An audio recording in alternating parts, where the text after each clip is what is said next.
తలలో ఉంచినట్లయితే ప్రార్థనతో ప్రారంభించుకుందాం. ప్రేమగలిగిన తండ్రి, కృపగలిగిన ప్రభు, జీవంగలిగిన జీవాధిపతి, బంగారు పాదాలకి వందనాలు స్తోత్రాలు చెల్లించుకుంటున్నాం. ఆశ్చర్యకరుడా, ఆశ్చర్య కార్యాలు చేసే గొప్ప దేవ నీకు వందనాలు స్తోత్రాలు. కీర్తనీయమైన మా దేవానికి వందనాలు. వెలుపలలో మీ వంటి వారు లేరు అయా. పరిశుద్ధతలో నీకు సమము సాటి అయిన దేవుడు లేరు గనుక నీకు వందనాలు స్తోత్రాలు. ఎప్పటిలాగా ఈ దినం కూడా ప్రేయబిడలతో మీరు మాట్లాడండి. మహిమ కలిగిన నీ కార్యాలు జరిగించమని వాక్యం ద్వారా బహుస్వస్థముగా నేరుగా మీరు మాట్లాడి ఒక్కొక్కరిని బలపరచి మీ నామాన్ని మహిమ తెచ్చుకోమని అయ్యా. ప్రతి బిడ్డ వినగల చెవి, గ్రహించగల మనస్సు నీ కృపలను బిడ్డలకు అనుగ్రహించి మహిమ ఘనత ప్రభావాలు కేవలం మీరు మాత్రమే పొందమని అయ్యా. ముందున సమలతోడే నడిపించుమని సమస్త మహిమ నీకు చెల్లిస్తూ యేసునామమున అడిగి ప్రార్థిస్తున్నాము తండ్రి. ఆమేన్, ఆమేన్, ఆమేన్. హల్లెలూయా. ఈ దినపు వాక్య భాగాన్ని మనం చూసుకోవడం ప్రారంభిద్దాం. యెషయా గ్రంథము 60వ అధ్యాయము 20వ వచనం చదువుకుందాం. యెషయా గ్రంథము 60వ అధ్యాయము 20వ వచనం. నీ సూర్యుడికను అస్తమింపడు, నీ చంద్రుడు క్షీణింపడు. యెహోవాయే నీకు నిత్యమైన వెలుగుగా ఉండును, నీ దుఃఖదినములు సమాప్తములగును. హల్లెలూయా. ఇక్కడ దేవుడు చెప్తున్న ఒక మాట ఏంటి అంటే, నీ దుఃఖ దినములు సమాప్తములగును. నిజంగా ప్రేమైన వాళ్ళరా, ఇట్లా చెప్పగలిగే ఎవరైనా ఉన్నారు అంటే అది కేవలం సర్వశక్తిమంతుడైన దేవుడు మాత్రమే చెప్పగలడు. ఎందుకంటే మీ దుఃఖ దినాలు సమాప్తమైనవి అని చెప్పాలి అంటే నిజంగా ఎక్కడ కూడా ఏది చూసినా ప్రేమైన వాళ్ళరా, అందరి దుఃఖ దినాలు సమాప్తం చేయడం హైలీ ఇంపాసిబుల్. ఎందుకంటే ఒక్కొక్కసారి ఒక్కొక్కటి వచ్చినప్పుడు చెప్తూ ఉంటారు ఏమని అంటే, దీనివల్ల మిడిల్ క్లాస్ ఫ్యామిలీస్కి సంతోషంగా ఉంటుంది. కొంతసార్లు వాళ్ళు ఇచ్చిన వాటిని బట్టి ఈ సంబంధించిన వారికి మాత్రమే సంతోషంగా ఉంటుంది అన్న మాట చెప్తూ ఉంటారు ప్రేమైన వాళ్ళ. అయితే ఒక్క దేవుడు మాత్రమే మేము పూజిస్తున్న సర్వశక్తిమంతుడైన దేవుడు మాత్రమే నీ దుఃఖ దినములు సమాప్తం. ఒకవేళ నాకు అనిపిస్తుంది ఎంతోమంది ఒకవేళ ఈ వాక్యాన్ని చూస్తే డిఫరెంట్ పీపుల్స్ ఉంటారు ప్రేమైన వాళ్ళ. ఇప్పుడు ఒకరికి మాత్రమేనా ఈ వాగ్దానం, లేకపోతే కొంతమంది అనుకుంటుంటారు కొలికి చిన్న సమస్యలు ఉంటాయి, కొంతమందికి ఇంకా పెద్ద సమస్యలు ఉంటాయి, ఇంకొంతమందికి లాంగ్ పెండింగ్ ప్రాబ్లమ్స్ ఉంటాయి. మరి ఇటువంటి డిఫరెంట్ సమస్యలతో బాధపడుతున్న వ్యక్తులతో నిజంగా ప్రభువా నువ్వు మాట్లాడుతున్నావు కదా, నీ దుఃఖ దినములు సమాప్తములని నిజంగా ఆ రీతిగా చేయగలరా? ఎందుకంటే నిజంగా ప్రేమైన వాళ్ళ మనుషుడు అయితే ఎవరు కూడా ఆ రీతిగా చేయలేరు. కానీ మనం సేవిస్తున్న సర్వశక్తిమంతుడైన దేవుడు ఎంత ఈజీగా నిజంగా నాకు కనిపిస్తుంది. వాక్యాన్ని ధ్యానిస్తుంటున్నప్పుడు దేవుడు ఇచ్చిన తలంపులు చూసినప్పుడు బహు ఆశ్చర్యంగా ఉంటుంది. ఎప్పుడు కూడా ప్రేమైన వాళ్ళ వాగ్దానము ఆదరించటానికి మాత్రమే కాదు, నిజంగా వాగ్దానం అనేది మన జీవితంలో దేవుడు ఆశీర్వదించడానికి, ఆశీర్వాదాలు ఇవ్వడానికి ఆయన మాట్లాడుతూ ఉంటాడు ప్రేమైన వాళ్ళ. హల్లెలూయా. నిజంగా ఏ రీతిగా దేవుడు నిజంగా ప్రతి ఒక్కరి జీవితాన్ని సంతోషదాయకంగా చేశాడు. మరి మీ జీవితాల్లో కూడా దేవుడు అట్టి కార్యాలు చేయాలని ఆశపడుతున్నాడు. చూద్దాం బైబిల్ గ్రంథంలోంచి అయా ఏ రీతిగా దేవుడు అన్ని తెగల వారికి కూడా, అంటే డిఫరెంట్ పర్సన్స్లో కూడా వారికి ఉంటున్న దుఃఖ దినాలను దేవుడు ఏ రీతిగా తొలగించాడు. ఈరోజు వాక్య భాగంలోంచి మనం చూడడం ప్రారంభిద్దాం ప్రేమైన వాళ్ళ. మొదటిగా లూకా సువార్త 19వ అధ్యాయము 7వ వచనాన్ని మనం చదువుకుందాం. లూకా సువార్త 19వ అధ్యాయము 7వ వచనాన్ని చదువుదాం ప్రేమైన వాళ్ళ. అందరూ అది చూచి ఈయన పాపి అయిన మనుష్యుని యొద్ద బస చేయ వెళ్ళనని చాలా సనుగుకొనిరి. ఇక్కడ చూస్తే ప్రేమైన వాళ్ళ జక్కయ్య గురించి రాయబడిన మాట ఇక్కడ కనబడతా ఉంటుంది. ఇక్కడ వీళ్ళు చెప్తున్న మాట ఏంటి అంటే, పాపి అయిన ఈ వ్యక్తి దగ్గరికి బస చేయటానికి యేసు ప్రభు వెళ్తున్నాడు అని నిజముగా వాళ్ళు ఏం చేస్తారంట చెప్పడం ప్రారంభిస్తున్నారు. అంటే ఈ మాట జక్కయ్య జీవితానికి ఎంత ఇబ్బందికరంగా ఉంటుందో చూడండి. ఎందుకంటే ఒక మంచి అవకాశం నిజంగా ఒకవేళ నాకు అనిపిస్తుంది, యేసు ప్రభు గురించి ఎంతో విన్నాడు, అందుకే కదా పరిగెత్తుకుంటూ వెళ్ళి మెడిచేట్ ఎక్కాడు. అంటే యేసు ప్రభు మరి ఇంత సమీపానికి వచ్చి అయ్యా నేను నీ ఇంట్లో ఉంటానంటే ఎంత సంతోషమో కదా ప్రేమైన వాళ్ళ. ఎంత నిజంగా ఆదరణకరం. ఆ పరిస్థితిలో అతనికి ఎదురవుతున్న సమస్య ఏంటి అంటే, అక్కడుంటున్న వారంటున్నారంట, "అయ్యా! పాపిష్టి అయిన వ్యక్తి దగ్గరికి ఈయన బస చేయడం వెళ్తున్నాడు." ఇప్పుడు నిజంగా నాకనిపిస్తది. అయితే జగన్ ఏమనుకుంటాడు, దేవుడు నా గృహంలోకి రాబోతుంటుండగా ఇదేంటి ఆటంకము? ఒకవేళ నాకనిపిస్తది అంతవరకు కూడా మనుషులు ఆ వ్యక్తి జీవితంలో ఒకవేళ మొఖం ముందరే తిడుతున్నారు అంటే నాకనిపిస్తది వారు ఇంకా పబ్లిక్‌గా యేసుప్రభు ఉంటున్నప్పుడే మొఖం ముందు తిడితే, ఇక యేసుప్రభు లేనప్పుడు తిట్టి ఉండరా? లేకపోతే వారి కుటుంబాన్ని ఒక చిన్న చూపుగా చూస్తుండరా? ఇంత భయంకరమైన సమస్య నిజంగా ఏ రీతిగా ఉంది అంటే, దేవుడు ఏం చేశాడు చూడడం ప్రారంభిద్దాం. ఆ వ్యక్తి జీవితంలో పరిగెత్తుకుంటూ వెళ్ళాడు, మెడి చెట్టు ఎక్కాడు. ఎంతగా ఉంటున్న ఆ వ్యక్తి అక్కడ చదువుకుంటుండగా వాళ్ళు తిట్టడం ప్రారంభించారు. అయితే దేవుడు జకయ్య జీవితాన్ని ఏ రీతిగా దుఃఖ దినాలు సమాప్తం చేస్తాడో మనం చూడడం ప్రారంభిద్దాం. అదే లూకా సువార్త 19వ అధ్యాయము 9వ వచనం చదువుదాం. అందుకు యేసు, ఇతడును అబ్రహాము కుమారుడే, ఎందుకనగా నేడు ఈ ఇంటికి రక్షణ వచ్చి ఉన్నది. హల్లెలూయా! నిజంగా ప్రేమైన వాళ్ళరా, మనం అనేక సార్లు వాగ్దానం తీసుకున్నప్పుడు ఏ రీతిగా ఉంటామంటే, ఇది నెరవేర్చబడతదా? ఇది నిజంగా తీసుకొని చాలా రోజులు అవుతా ఉంది. అనేకమైన వాగ్దానాలు మన జీవితంలో తీసుకొని ఉంటాం. ఒకవేళ నాకనిపిస్తది, ఈ సంవత్సరం కూడా మనం వాగ్దానాన్ని తీసుకొని ఉంటాం ప్రేమైన వాళ్ళరా. ఈ వాగ్దానాన్ని చూస్తున్నప్పుడు చాలా ఆదరణకరంగా, నెమ్మదిగా ఉండడం ప్రారంభిస్తది. అయితే నిజంగా వాగ్దానాన్ని చూసినప్పుడు ఎంత భయమేస్తది అంటే, ఇది నెరవేర్చబడతదా? ఒకవేళ ఇక చివరి నిజంగా ఈ సంవత్సరపు అంతంలోకి మన అడుగులు పడతా ఉంటున్నాయి ప్రేమైన వలన. ఈ సమయంలో ఈ వాగ్దానం చూసినప్పుడు, అయ్యో! నా జీవితంలో వాగ్దానం నెరవేర్చబడతదా? అన్న భయము మనలో కలుగుతుంటుండగా, దేవుడు నిజంగా ఏం మాట్లాడాలని ఆశపడుతున్నాడు అంటే, నీకిచ్చిన వాగ్దానం ఆయన నెరవేర్చడానికి ఎంత సమయం పడతది అంటే, నిజంగా ఇక్కడ చూస్తే ప్రేమైన వలన దేవుడు నిజంగా కొద్ది గంటల్లోనే ఆ వ్యక్తి జీవితాన్ని లోకి సంతోషము, ఆ కుటుంబంలోకి సంతోషము, వారి జీవితంలో ఉన్న దుఃఖ దినాలన్నీ తొలగించినట్లుగా మనం చూడడం ప్రారంభిస్తాం. అంటే దేవుడు చెప్తున్న మాట తాను ఇచ్చిన వాగ్దానము, తాను ఇచ్చిన వాగ్దానము నెరవేర్చటానికి దేవునికి చాలా ఈజీ ప్రేమైన వాళ్ళ. అనేక సార్లు ఈ వాగ్దానం నా జీవితంలో నెరవేర్చబడతదా? నిజంగా ఎన్ని రోజుల నుంచి ఒకవేళ వాళ్ళు మొదట్లో సైలెంట్‌గా ఉండింటారు. మొదటిగా లేకపోతే ఆ ప్రజలు లోపల లోపల కొనుక్కుంటారు. ఆ తర్వాత బహిరంగంగా మాట్లాడడం ప్రారంభిస్తూ ఉంటారు. సో, ఈ దినాలంతటిలో ఈ వ్యక్తి ఇంతగా స్ట్రగుల్ అవుతుండగా, అయ్యా! ఆ వ్యక్తి జీవితంలోని దుఃఖ దినాలు సమాప్తం చేయడానికి నీకెంత సేపు పట్టింది? మాట మార్చి చెప్పాలి అంటే, ఈ వాగ్దానం నెరవేర్చటానికి ఎంతసేపు పట్టింది అంటే, దేవుడు అంటాడు, కొన్ని గంటలే పగలు. హల్లెలూయా! ఎవరు మన దేవుడు అంటే, నిజంగా ఆయన చెప్పిన మాట అంత ఈజీగా నెరవేర్చే దేవుడు అంట. హల్లెలూయా! అదే ప్రేమైన వాళ్ళ ఈ దినపు సందేశంగా దేవుడు మనకు అనుగ్రహిస్తున్నాడు. నువ్వు వాగ్దానం తీసుకున్నావు గదా! అయ్యా! వాగ్దానం నెరవేర్చబడతదా లేదా? లేకపోతే నిజముగా సంవత్సరపు అంతంలోకి వెళ్తున్నాం గదా! కాబట్టి ఒక విధమైన భయం, ఆందోళన మన జీవితాల్లో ఉంటే దేవుడు చెప్తున్నాడు. ఆయన ఇచ్చిన వాగ్దానం ఆయన నెరవేర్చడానికి చాలా ఈజీ అంటారు ప్రేమగా. హల్లెలూయా! అయ్యా! కేవలం ఒక జకయ్య జీవితంలోనేనా ఇంకా భయంకరమైన ప్రాబ్లమ్ ఒకలో ఉన్నవారి వారి జీవితాల్లో కూడా వాగ్దానాన్ని దేవుడు అంత ఈజీగా నెరవేర్చగలడా అంటే ఈరోజు వాక్య భాగాల నుంచి నేను మీకు చూపించాలని ఆశపడుతున్నాను. యోహాను సువార్త 4వ అధ్యాయము 6వ వచనాన్ని చదువుదాం ప్రేమైన వాళ్ళరా. అక్కడ యాకోబు బావియుండెను గనుక యేసు ప్రయాణము వలన అలసియున్న రీతినే ఆ బావి యొద్ద కూర్చుండెను.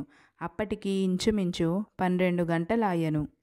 ఇక్కడ చూస్తే ఆ కింది వచనంలో చూస్తే సమరయ స్త్రీ ఒకటి వచ్చి నీళ్లు చేదుకుంటున్నట్టుగా ఆ కింద వచనాల్లో మనం చూడడం ప్రారంభిస్తాం. ఆమె ఎప్పుడు నీళ్ళకి వస్తా ఉంది అంటే మధ్యాహ్నం 12 గంటలకు ప్రేమైన వాళ్ళరా.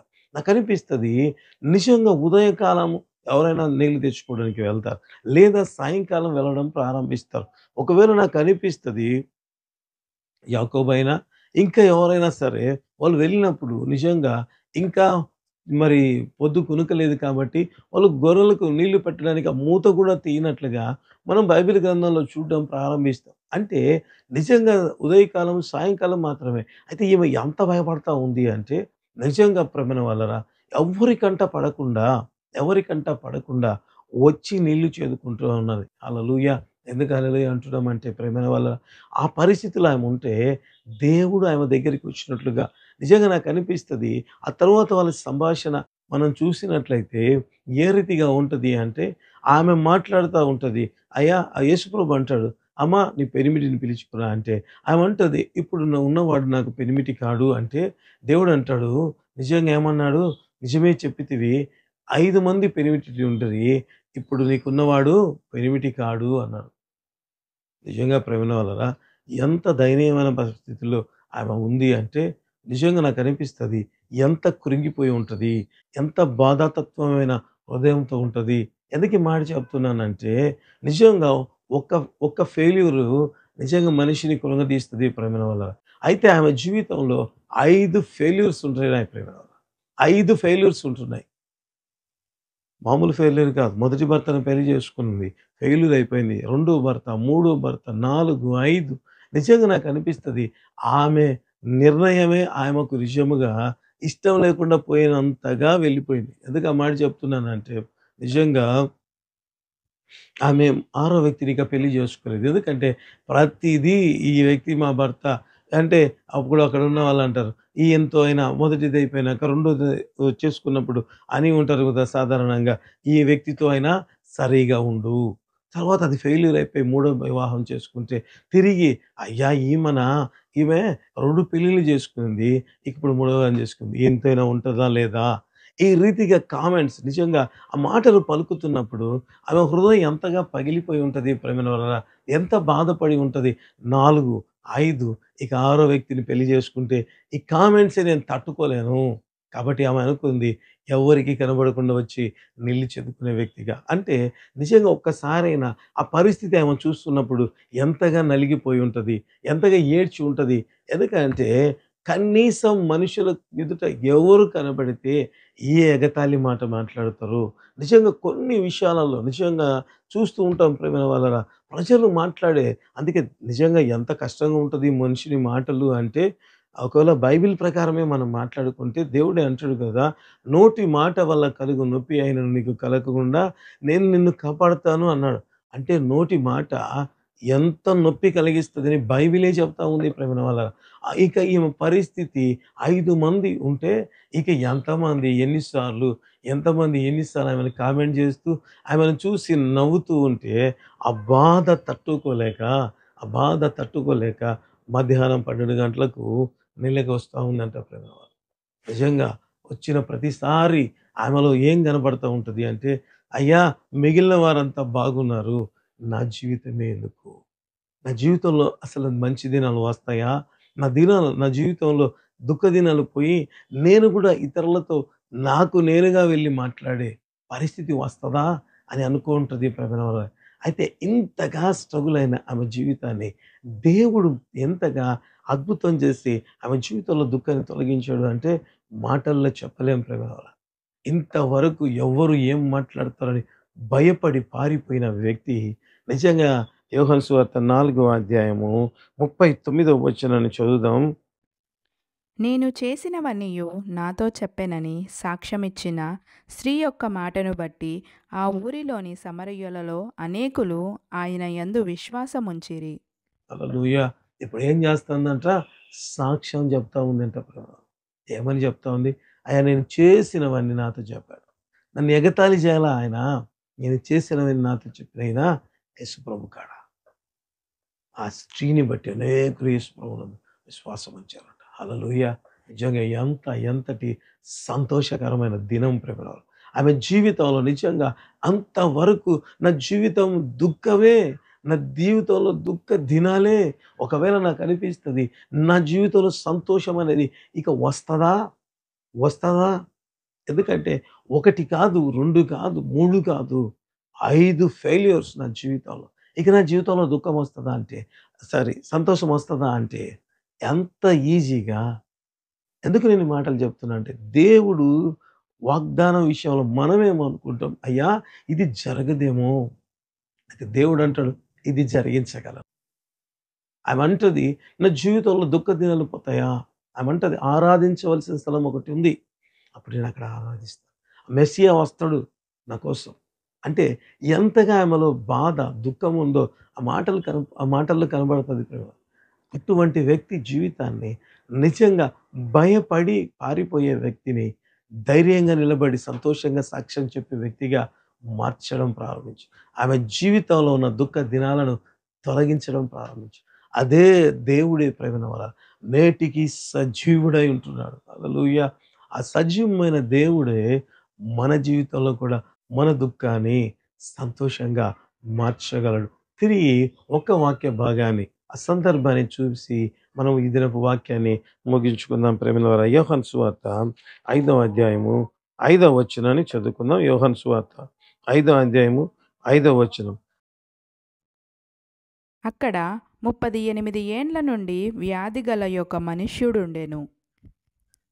ఇక్కడ చూస్తే ఇక్కడ రాయబడిన మాట ఏ రీతిగా ఉంటది అంటే, అక్కడ 38 సంవత్సరాల నుంచి వ్యాధిగ్రస్తుడు ఒకడు ఉండెను అని రాయబడి ఉంటది. ఆ తర్వాత ఒకవేళ కింది వచనాలు చూస్తే అప్పుడు అతడు బహుకాలము నుండి అక్కడ పడి ఉన్నాడు కనుక యేసు ప్రభువు వెళ్ళి ఆ వ్యక్తితో మాట్లాడితే ఆ వ్యక్తి అంటున్న మాట ఏ రీతిగా ఉంటదంటే, అయ్యా నీళ్లు కదలించున్నప్పుడు నన్ను కోన్నిటిలో దించుటకు ఎవడూ లేడు.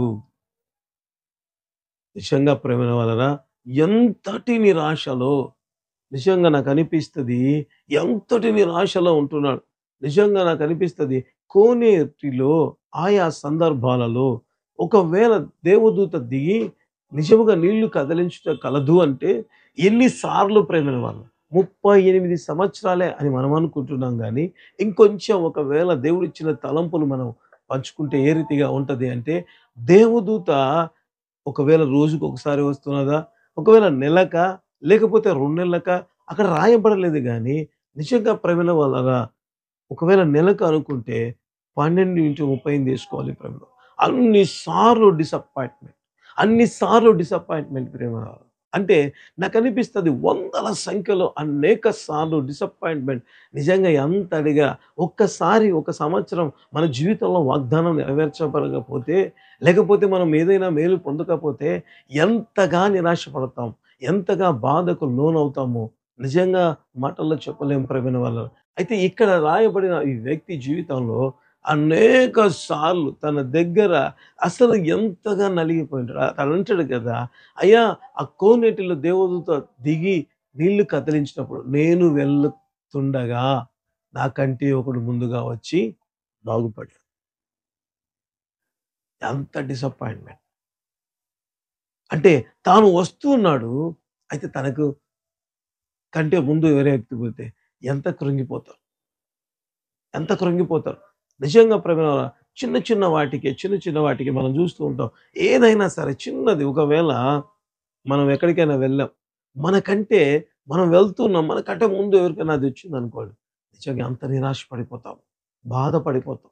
అయితే ఈ వ్యక్తి జీవితంలో 38 సంవత్సరాలు ఎన్ని సందర్భాలలో, ఎన్ని సందర్భాలలో కృంగిపోయి ఉంటాడు. ఆ వ్యక్తి చెప్తున్నాడు, అయ్యా ఈ రీతిగా వెళ్ళకుండా పోవడానికి కారణం ఏంటి అంటే నాకెవరు లేరు. నాకెవరు లేరు. కోనేటిలో దించుటకు నాకెవరూ లేరు. కాబట్టే నిజంగా నాకనిపిస్తది, అయ్యా నాకు ఉండింటే నేను బాగుపడిందిలే. నా అంత ఒకవేళ ఆ వ్యక్తి అనుకుంటాడు, నా జీవితంలో ఇక సంతోషమైన దినాలు వస్తాయా? రావు అనుకోని ఉంటాడేమో. ఎందుకంటే పోతూ ఉంటే కానీ నిజంగా నాకనిపిస్తది ఎంత నిరాశలో 38 సంవత్సరాలు. ఇంతగా ఉన్న వ్యక్తి జీవితంలో వితిన్ సెకండ్‌లలో యేసుప్రభు అద్భుతం చేసి తన జీవితంలో ఉన్న దుఃఖాన్ని తొలగించడం ప్రారంభించాడు. అదే యోహాను సువార్త 5వ అధ్యాయం 8, 9 వచనాలు చదువుకుందాం. యేసు నీవు లేచి నీ పరుపెత్తుకొని నడువుమని వానితో చెప్పగా వెంటనే వాడు స్వస్థత నొంది తన పరుపెత్తుకొని నడిచెను. హల్లెలూయా! ఎంత ఈజీగా ప్రేమల అంత భయంకరంగా అట్టడుగులోకి వెళ్ళిపోయిన ఆ దుఃఖంలో ఉన్న వ్యక్తి జీవితాల్లో జస్ట్ ఒక్క మాట దుఃఖ దినములు సమాప్తం చేసి సంతోషాన్ని ఇచ్చినట్లుగా మనం చూడడం ప్రారంభిస్తాం. అదే సర్వశక్తిమంతుడైన దేవుడు నీతో మాట్లాడుతున్నాగా నిజంగా వాగ్దానాన్ని బట్టి అయ్యా చాలా సంతోషంగా ఉంది, ఎప్పుడు నెరవేరుతుంది, నెరవేర్చుతారా? దేవుడు అంటాడు ఆయన వాగ్దానం అయిపోతుంది సమయం అనుకుంటే దేవుడు అంటాడు నా వాగ్దానం నెరవేర్చడానికి కొన్ని గంటలు చాలు. ఎంత ఈజీగా దేవుడు అద్భుతం చేయి. ఆ సర్వశక్తివంతుడైన దేవుడు నీకు ఇచ్చిన వాగ్దానం నువ్వు ఎంతగా కృంగి ఉన్నా, నువ్వు ఎంత అట్టడుగులేకి నీకు వాగ్దానం తీసుకున్న వాగ్దానానికి నీ పరిస్థితికి సంబంధమే లేకుండా ఉన్నా నా దేవుడు అద్భుతం చేయగలడు. హల్లెలూయా. అతి గొప్ప దేవుడు మనతో మాట్లాడి ఉంటుండగా విశ్వాసంతో నింపబడదు. ఈ రోజు నుంచి ప్రార్థన చేయి. అయ్యా నువ్వు నా జీవితంలో అద్భుతం చేయగలవు, నా జీవితాన్ని మార్చగలవు, నా జీవితంలో దుఃఖ దినాలను తీసేసి సంతోషంగా మార్చగలవు. అట్టి దేవుడు నువ్వు ఉంటున్నావు అని మాతో మాట్లాడినందుకు బట్టి నీకు వందనాలు చెప్పి తలలో వంచి ప్రార్థన చేసుకున్నాం. హల్లెలూయా. ప్రేమ కలిగిన తండ్రి, కృప కలిగిన ప్రభువా, జీవం కలిగిన ఆయన, జీవాధిపతి నీ బంగారు పాదాలకి వందనాలు స్తోత్రాలు చెల్లించుకుంటూ ఆశ్చర్యకరుడు ఆశ్చర్య కార్యాలు చేసే గొప్ప దేవా నీకు వందనాలు స్తోత్రాలు చెల్లించుకుంటూ అయ్యా నీ వాగ్దానం విషయంలో ఎన్ని రోజులు ప్రభువా నిజంగా నా జీవితంలో నెరవేర్చబడుతుందా, దీనికి ఇంత టైం కావాలి, లేకపోతే ఒక దానిని అయ్యా అయ్యా అధికారంలో ఉన్నవారు అయ్యా ఫుల్ఫిల్ చేయాలంటే ఎంతో ఎంతో సమయం పడుతుంది.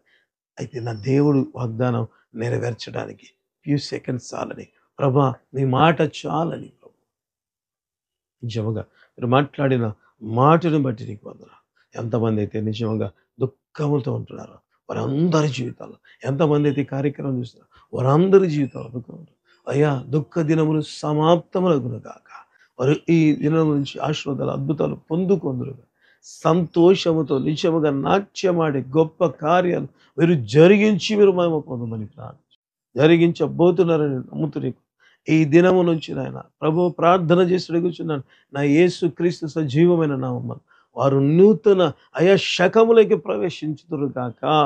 యేసు నామములు అతి బలమైన నీ కార్యము జరిగించ. ఇంతవరకు దుఃఖ దినాలుంటే ఇక నుంచి సంతోషకరమైన దినములు వారి జీవితాలకి అనుగ్రహించబడును గాక. యేసు నామములో ప్రభు అతి విధమైన అద్భుతం, అది ఎంత లాంగ్ పెండింగ్ ప్రాబ్లం అయినా యేసుక్రీస్తు సజీవమైన నామమందు అడుగుతాడు తొలగిపోవును గాక, తొలగిపోవును. అద్భుతములు ఆశ్చర్య కార్యాలు ఇప్పుడే జరిగించండి నాయన. ఈ ప్రార్థనలో ఏకీభవిస్తుంటున్నాగా ఏదైతే అడుగుతున్నారు గర్భఫలం అయ్యా ఇంకా నాయన తండ్రి స్తోత్రం స్తోత్రం. అభిషేకం అయితేనే అయ్యా కడుపులో బిడ్డ గ్రోత్ అయితేనేం తండ్రి యేసు నామములు అనుగ్రహించబడును గాక. యేసు అయ్యా నేను నిజముగా ఈ అద్భుతాన్ని పొందుకుంటాను నా అపనమ్మక వారి జీవితంలో తొలగిపోవును గాక. యేసు నామం ఇప్పుడే యేసు నామంలో కడుపులో తండ్రి అయా శిశువు అయా తండ్రి ఉండును గాక. యేసు అది అతిగా కలిసి అవుటకు సహాయం తెచ్చి marriage, life settlement, jobs, everything నాయన నీ కృపలో అనుగ్రహించి మీరేమో యేసునా పరిశుద్ధాత్మ దేవుని శక్తి దిగి వచ్చి వాళ్ళ అద్భుతం గర్భఫలమును దీవెన ఇచ్చి ఎంతమంది అందరి జీవితాలు కాదు జరుగును గాక. యేసు నామం ఏ కార్యాలు ట్రాన్స్ఫర్స్, ప్రమోషన్స్ అయ్యా తండ్రి ఆర్థికపరమైన ప్రతి అద్భుతం అయ్యా ఆరోగ్యం కోసం ఎదురు చూస్తున్నప్పుడు సంపూర్ణమైన స్వస్థత విడుదల మీరు పొందిన దెబ్బల ద్వారా మాకు స్వస్థత కలుగుతుండగా స్వస్థత అనుగ్రహించబడును గాక. యేసు నామములో సహకరిస్తున్న ప్రతి బిడ్డను కుటుంబాన్ని పేరు పేరు కార్యక్రమం చూస్తున్న ప్రతి బిడ్డను దీవించి ఆర్థిక ప్రార్థనలో బలపరుచున్న ప్రతి బిడ్డ షేర్ ప్రతి బిడ్డను వారికి రావాల్సిన మేలు ఆశీర్వాదాలతో నింపి మీరే మహిమ సమస్త మహిమ నీకు చూపిస్తాం. యేసు నామమున అడుగుతున్నాము తండ్రి. ఆమేన్ ఆమేన్ ఆమేన్ ఆమేన్.